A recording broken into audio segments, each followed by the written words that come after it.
إن أعجبك الفيديو لا تنسى الإعجاب والاشتراك في القناة. نعم.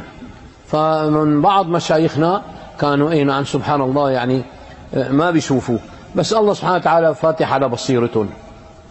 يعني أحد مشايخي إمام وهلا حاليا مدير مدرسة شرعية، فمعه جرزة مفاتيح هالقد، يوم فوت أنا وياه على الجامع بمرر إيده على أسنان المفتاح، بيعرف كل مفتاح لأنه باب.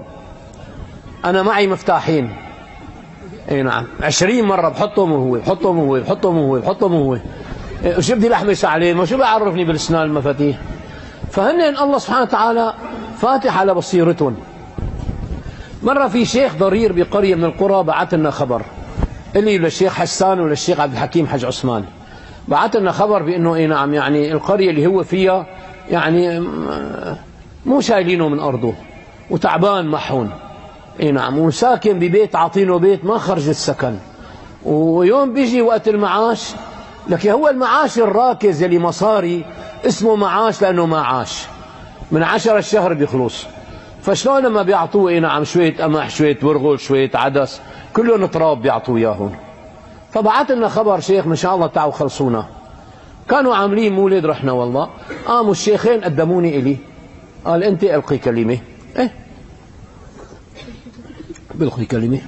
وقفت والله نعم، وقفت على المنصة، قلنا لهم انه نعم بزمانه في قرية سلط عليها ثعلب هلك هلاك، ما خلى لهم بيض، ما خلى لهم دجاج، ما خلى لهم بط، ما خلى لهم وز، كله يسرق لهم اياهم، لحتى ضجوا منه على الاخير وتربطوا له اهل البلد كلياتهم. جمعه ما ناموا، فات بده يسرق دقوا فيه كمشوا، حطوه بنص البلد وربطوه، دقوا له عصايه بالارض وربطوه على العصايه، وجابوا البلد كلياتها مشان تشهد محاكمته.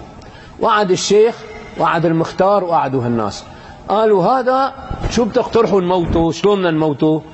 المثقفين قالوا هذا شيخنا بنغلي له زيت وبننزله من اجريه شوي شوي، هو الزيت عم يغليه، شو رايك يا شيخنا؟ قال لهم نعم ما بيجوز حرام. نعم. قال له العمال، قال هذا بالنسبه لنا نعم نقطعه شقفه شقفه من رجليه، شو رايك شيخنا؟ قال له ما بيجوز حرام.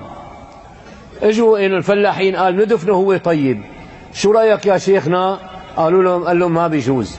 قالوا له شيخ لا تعملنا بجوز وما بجوز، بدنا نموتوا ابشع الموتات، لقينا موته بشعه. قال له موتكم يا ابشع الموتات؟ قالوا له ايه. شلح لفته لبسها للثعلب، قال له هلا بيموت ابشع الموتات لانه صار شيخ. هلا كل سئيل بده يدق عليه الباب الساعه 2 الساعه 1 بالليل، قوم شيخي والله فتوى طلاق، قتلت انا والمراه نعم بدنا نطلق، تعال شيخي قرايبيني في عنا موتة بدك تروح معنا على العزاء، تعال شيخنا في كذا نعم، ولا في معاش مثل العالم ولا في شيء، والله ليموت أبشع الموتات. قلت لهم والله ثم والله مرتين، تكنيس المدينة المنورة للشام بريشتين، وحفر بيرين بإبرتين، وغسل عبدين أسودين حتى يصبحا أبيضين، أهوى من قعدة فهيم مع بهيم دقيقتين. قوم شيخي قوم. قلت له قوم امشي. اي والله اجوا الناس، لا يا شيخنا مشان الله كذا. اي نعم. لك طيب ديروا بالكم على الشيخ. اي نعم سبحان الله، بتلاقي الشيخ اذا راكبين سياره بيطحشوا علينا العالم، اذا ماشيين بدنا نبعد لهم اي شغله الشيخ نعم صاير فيه يعني نعم شغل دروشه.